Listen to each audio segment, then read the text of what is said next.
السلام عليكم متتبعي الكرام. 5 أعمال أوصانا بها النبي صلى الله عليه وسلم ترد القدر وتزيد في العمر زيادة حقيقية وتجلب الخير وتمنع الشر. إن كل شيء في هذه الحياة هو قدر الله عز وجل بخيره وشره. وهناك 5 أعمال حثنا عليها النبي صلى الله عليه وسلم ترد القدر من البلاء والمصائب والآلام وتمنعه من النزول، كما أنها تزيد في العمر زيادة حقيقية وتجلب الخير وترد وتمنع الشر. فكم من بلايا منعت بفضل هذه الأعمال، وكم من مصائب منعت بفضل هذه الأعمال، وكم من ضيق رزق أبدله الله بسعة في الرزق بفضل هذه الأعمال. أول وثاني هذه الأعمال الدعاء وبر الوالدين. فعن سلمان الفارسي رضي الله عنه قال: قال النبي صلى الله عليه وسلم: لا يرد القضاء إلا الدعاء، ولا يزيد في العمر إلا البر. فالدعاء هو السلاح الفتاك الذي تواجه به الأقدار وكل الابتلاءات والمصائب. ثالث هذه الأعمال الإنفاق والصدقة، للقول النبي صلى الله عليه وسلم: إن صدقة المرء المسلم تزيد في العمر وتمنع ميتة السوء ويذهب الله عز وجل بها الفخر والكبر.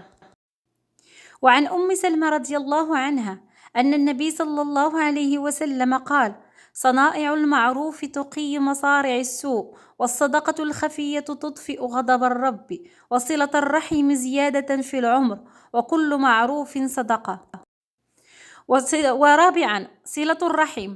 وصلة الرحم أن تصل أهلك وأقاربك وتهتم لأمورهم، فهو سبب في سعة الرزق وطول العمر وزيادة حقيقية، لقول النبي صلى الله عليه وسلم: صلة الرحم تزيد في العمر.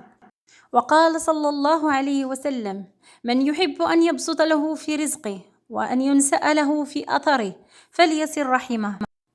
وقد اختلف العلماء في قول النبي صلى الله عليه وسلم: ينسأ له في أثره، فقيل حصول القوة في الجسد، وقيل البركة في العمر والتوفيق لطاعات وعمارة أوقاته بما ينفعه في الآخرة وصيانته عن الضياع، وقيل يكتب عمره مقيدا بشرط، كأن يقال: إن وصل رحمه فله كذا وإلى كذا، فتكون الزيادة في العمر زيادة حقيقية وليست مجرد بركة في العمر.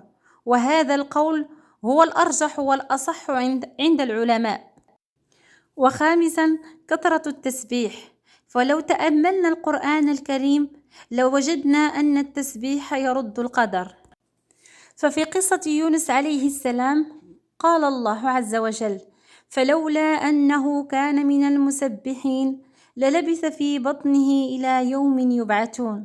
صدق الله العظيم. فكان يونس عليه السلام يقول: لا إله إلا أنت سبحانك إني كنت من الظالمين. والتسبيح هو الذكر الذي كانت تردده الجبال والطير مع داود عليه السلام، فقال تعالى: وسخرنا مع داود الجبال يسبحن والطير وكنا فاعلين. صدق الله العظيم.